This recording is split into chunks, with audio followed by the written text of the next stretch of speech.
So there's been a lot of leaking from the DOJ recently, but somehow the Justice Department has not leaked anything really about Jeffrey Epstein, including his client list. Why is that? Well, Elon Musk, a big picture man if there ever was one, asked that question recently. Quote, "The only thing more remarkable than DOJ not leaking the list is that no one in the media cares," he wrote. Well, that's true. And while we're on the topic of Epstein, why did Bruce Reinhart, the magistrate judge who approved the Mar-a-Lago raid, represent several of Jeffrey Epstein's employees, including his pilot and his schedule? Weird.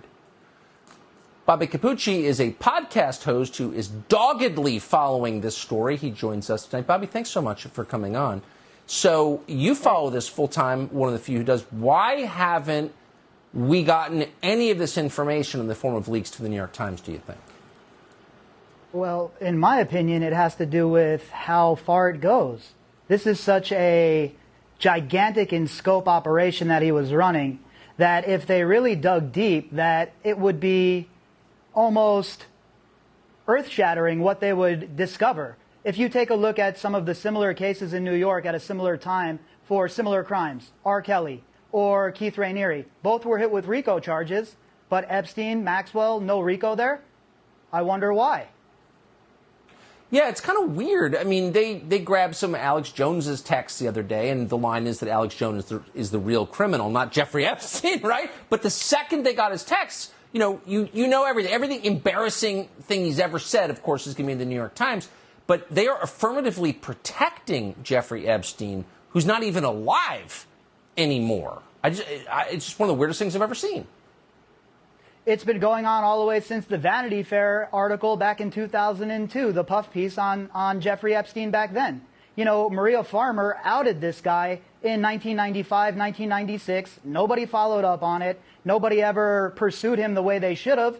And it was all happening right under the nose of the SDNY, who loves to get on their ivory tower and preach down to the rest of us on a regular basis about how bad we live our lives. Meanwhile, this guy was running around in their district for 4 presidencies, hanging out at the White House, they're all of it, and nobody cares what's going on until the survivors themselves decide to go and take the case to the people. And we see what's happened since then. There's been an avalanche effect, and they've had to react to it.